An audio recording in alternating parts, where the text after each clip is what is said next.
As talks of Tinubu and his underlings, Sanwo-Olu, and our own dear detective, Fashola Holmes, rent the air of various social media platforms following the gruesome Lekki tollgate carnage, it has come to the notice of Nigerian youth that many Nigerian billionaires did not speak out during the Endsars protest. From Dangote Group to UBA Group, Globacom, Boa Group, and others. It's no secret that these billionaires run business empires that majorly employ young Nigerians. For this reason alone, the youth were not only expecting them to lend their voices to the campaign against police brutality, but also support in kind, especially since they spoke the loudest and donated billions of money during the COVID-19 pandemic. Shockingly, these cabals of billionaires disappointed the young nation. Sadly, the closest these billionaires did during the protest was organize a secret Zoom meeting with key faces of the protest, which includes FK Abudu, Falz, PamPam, Aisha Yesufu, Ogbeni Dipo, Wizkid, and several others in a bid to enchant the youth, bribe them, and possibly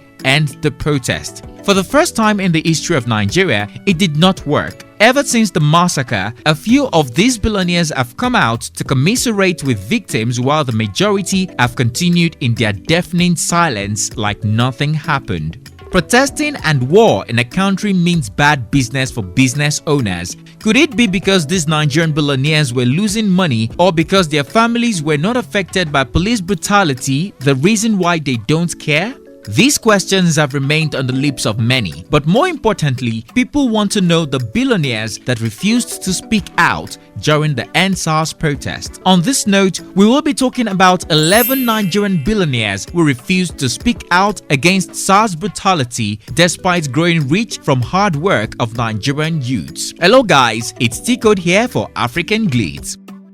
Femi Otedola. We all remember when Florence Otedola, aka DJ Copy, who was having a great time in Dubai, flew to Lagos to join the protest. While on self-isolation, she even protested in the rain to show her honest support to the Endsars movement. Temi and Tolani equally joined the protest in London to show their support, but what shocked Nigerians the most was the absence of their billionaire father, Femi Otedola, who refused to lend his voice to the Endsars protest. In fact, DJ Copy hinted at some point that her father was not too pleased with her lending a voice. Interestingly, after the Lekki tollgate massacre, Femi Otedola didn't see anything wrong with commiserating with victims of the massacre and expressing how sad he is over the unfortunate incident. Unashamedly, he mentioned how he participated in the 1978 Ali Must Go protest as a young boy of 16 years and why it helped him understand the determination of Nigerian youths clamoring for a better country.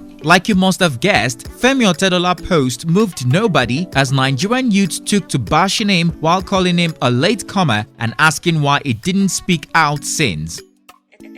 Aliko Dangote. The richest man in Africa and chairman of Dangote Group, Aliko Dangote was among the billionaires who organized a secret Zoom meeting with key faces and voices of the Endsars protest. Despite rumors that they only wanted to bribe them to end the protest, many youths still would love to believe Dangote cares about the lives of innocent Nigeria youths threatened by police brutality and extrajudicial killings. But boy, were they wrong.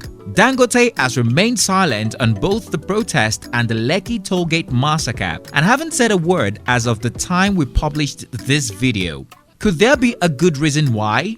Ned Nwoko. Popular Nigerian politician and billionaire Ned Nwoko was also mute about the Endsars protest and has remained silent about the sad massacre of Endsars protesters at Lekki toll gate. Many would have excused his insensitivity with him being a busy businessman, save for the fact that he celebrated his last wife Regina Daniels' birthday lavishly during the Endsars protest. To make matters worse, he posted about malaria eradication just days after the massacre, but not about the gruesome incident. Does this mean that Nwoko has not forgiven us for condemning his marriage to Regina Daniels? We're asking him because we want to beg him with some looted palliatives. Folorunsho Alakija, Nigeria's richest woman and CEO of Famfa Oil, Folorunsho Alakija, is also among the many Nigerian billionaires who didn't find it necessary to lend a voice during the Endsars protest. She instead was busy promoting her latest book on marriage. It's possible she isn't aware that only the living can have a successful marriage. Interestingly, following the gruesome massacre, she took to her social media page to condemn the wanton recklessness of the Nigerian army while demanding that the government investigates the massacre and bring the perpetrators to book. But many have told her it came too late. Tony Elumelu. The name Tony Elumelu is not strange to Nigerian youths, as the proud chairman of UBA Group and Transcorp Nigeria has been the biggest supporter of young Nigerian entrepreneurs through the Tony Elumelu Foundation. During the Endsars protest and after the massacre, many youths couldn't hide their disappointment with the business mogul who refused to lend his voice to the Endsars protest. It didn't even help that he was part of the cabals of billionaires who hosted the secret Zoom meeting with key Endsars faces. Meanwhile, following the massacre, he took to his social media page to state how deeply saddened he is by the turn of events. He then said to the youths, "Your unity, purpose and sacrifice is an inspiration. Your struggles will not be in vain."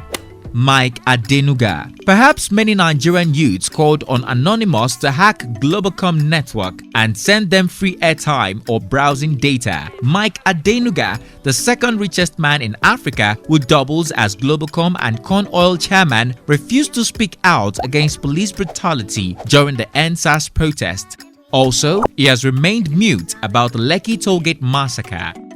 Jimoh Ibrahim. Business mogul, politician and chairman of Global Fleet Group, Jimoh Ibrahim has also been silent on the Endsars protests and Lekki Tollgate massacre. For someone who has an opinion on everything happening in the country, his staggering silence has got many people pondering and wondering. Well, until it was discovered that Jimoh Ibrahim is now a member of APC and his loyalty lies with Jagaban. It is also believed he blames youth for his unsuccessful bid to become governor of Ondo State a few years back. Abdul Samad Rabiu. You may not know Abdul Samad Rabiu, but surely you must have heard of Boa Group, Dangote Cement's fiercest competitor. While the chairman of Boa Group is not much of a talker, he is known to have donated millions of naira during the COVID-19 pandemic and spoken openly about massacres put in place to curtail its widespread use. It is rather shocking that Abdul Samad Rabiu was silenced during the Endsars protest and has remained mute since the gruesome Lekki massacre.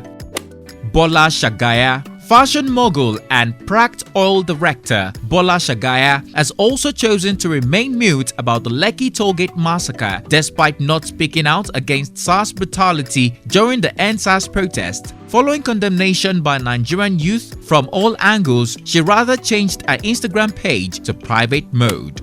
Jim Ovia. Like Folorunsho Alakija, who took to promoting a book during the Endsars protest, Jim Ovia, Nigerian billionaire and founder of Zenith Bank, did not only promote his bestseller book during the Endsars protest but also his foundation. Jim Ovia has also refused to commiserate with victims of the massacres.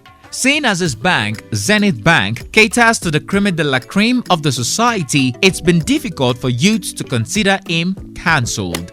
Uzoma Dozie, Nigerian billionaire and CEO of Sparkle Place Nigeria, Uzoma Dozie equally chose to ignore the plight of Nigerian youth while refusing to lend his voice to the Endsars protest. It's also unfortunate how he conveniently used the Endsars protest to advertise his business during the period. Shockingly, since the Lekki Tollgate massacre, he has refused to commiserate with victims as well. And there you have it, 11 Nigerian billionaires that refused to speak against police brutality during the Endsars protest, yet growing richer and wealthier on the sweat and hard work of the Nigerian youths. Are you surprised by this list? Would you say they have good reasons for their decision, or was it born out of selfishness and insensitivity to the plight of the average Nigerian? Share your opinion in the comment section down below. If you found this video informative, please give it a thumbs up and share. Don't forget to check out our channel for more interesting African stories and news we know you'll like. Subscribe to get notifications